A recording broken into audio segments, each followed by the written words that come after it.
Hello అండి, అందరికీ నమస్కారం. వెల్కమ్ టు మై ఛానల్ బ్రహ్మతో అమ్మ. ఈ వీడియోలో మిర్చి బజ్జీని ఎలా తయారు చేసుకోవాలో చూద్దాం. కావలసినవి బజ్జీ మిరపకాయలు మధ్యలోకి కట్ చేసుకోవాలి. తర్వాత వచ్చేసి ఐటెం వచ్చేసి మనకి చాట్ మసాలా, ఈ స్టఫింగ్లోకి ఉపయోగపడుతుంది.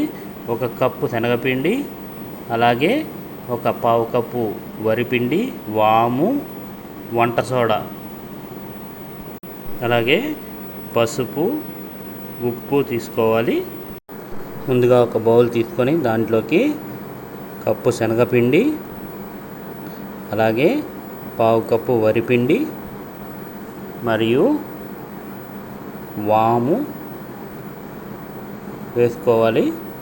అలాగే తర్వాత కొంచెం చిటికెడు వంట సోడా వేసుకోవాలి. మరీ ఎక్కువైతే బజ్జీలు ఆయిల్ పీల్చుకుంటాయండి బాగా.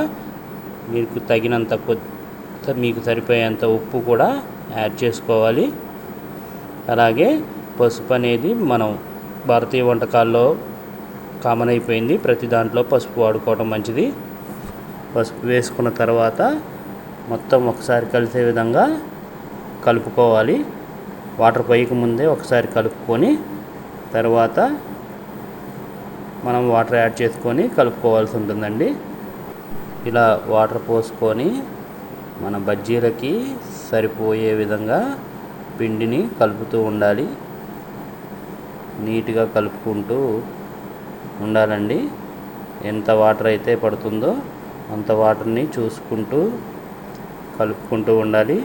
మరీ ఎక్కువగా పోసినా కూడా బజ్జీలు సరిగ్గా రావు. పిండి అనేది ఆ మిర్చికి అంటుకోదు.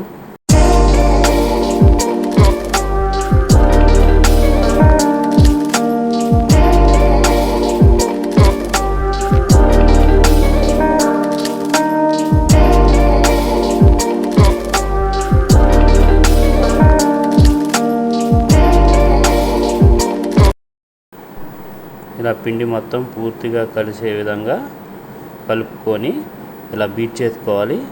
ఇదే విధంగా బీట్ చేసుకున్నట్లయితే మనకి బజ్జీ అనేది క్రిస్పీగా రావడానికి ఛాన్సెస్ ఎక్కువగా ఉన్నాయండి. ఇలా వీడియోలో చూపించిన విధంగా మనం పిండిని బీట్ చేసుకోవాలి.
బజ్జీలు రెడీ అయిపోయాయండి.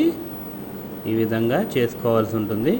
అలాగే మనకి స్టఫింగ్లోకి కొంచెం ఒక పిరికెడు పల్లీలను తీసుకొని ఈ విధంగా నూనెలో ఫ్రై చేసుకోవాలి. అదే నూనెలో ఈ మిర్చి బజ్జీలోకి స్టఫింగ్కి ముందుగానే ఆనియన్స్, క్యారెట్, తర్వాత వచ్చేసి పచ్చిమిర్చి తరిగి పెట్టుకున్నామండి. అలాగే ఒక స్పూన్ ఉప్పు, అలాగే ముందుగానే చెప్పాం కదా ఈ చాట్ మసాలా అనేది ఈ యొక్క స్టఫింగ్లోకి చాలా టేస్ట్గా ఉంటుంది. ఇది యాడ్ చేసుకోవాల్సి ఉంటుంది. ఒక 1/2 టీ స్పూను ఇలా మంచిగా ఉప్పు, చాట్ మసాలా కలిసే విధంగా కలుపుకోవాల్సి ఉంటుంది. ఈ స్టఫింగ్ వచ్చేసి మనకి ఎక్స్ట్రా ఫ్లేవర్ని యాడ్ చేస్తుందండి మన మిర్చి బజ్జీకి. ఇలా తీసుకోవాలి. స్టఫింగ్కి కావాల్సిన పదార్థాలు వచ్చేసి వేయించుకున్నాం కదా, పల్లీలు, ఉప్పు, చాట్ మసాలా, అలాగే లెమన్ తీసుకోవాలి. ఇలా బజ్జీలన్నిటికీ కూడా మధ్యలోకి ఒక గీత మాదిరి కట్ చేసుకోవాల్సి ఉంటుంది. ఇలా కట్ చేసుకున్న దాంట్లోనే మనం స్టఫింగ్ యాడ్ చేస్తామండి. ఈ ఆనియన్స్, క్యారెట్ తురుముని ముందుగానే కలిపి పెట్టుకున్నాం కదా, ఆ ఐటమ్ని ఇలా పెట్టేసుకుంటాం. పెట్టేసుకున్న తర్వాత చిటికెడు ఉప్పు ఇలా పెట్టేసుకున్న తర్వాత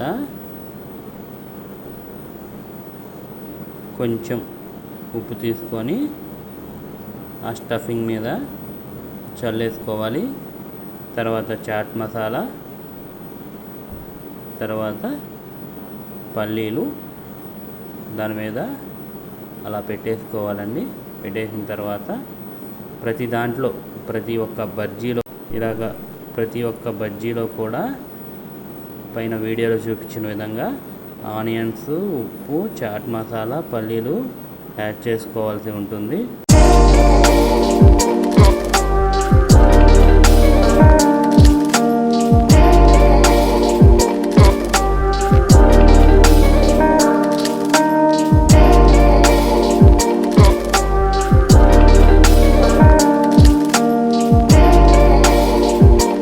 ఇలా ప్రతి ఒక్క దాంట్లో కూడా స్టఫింగ్ పెట్టుకున్న తర్వాత ఇలా నిమ్మకాయ వీడియోలో చూపించిన విధంగా ఈ నిమ్మకాయని పిండేసుకొని తినేటివి చాలా టేస్టీగా ఉంటుందండి.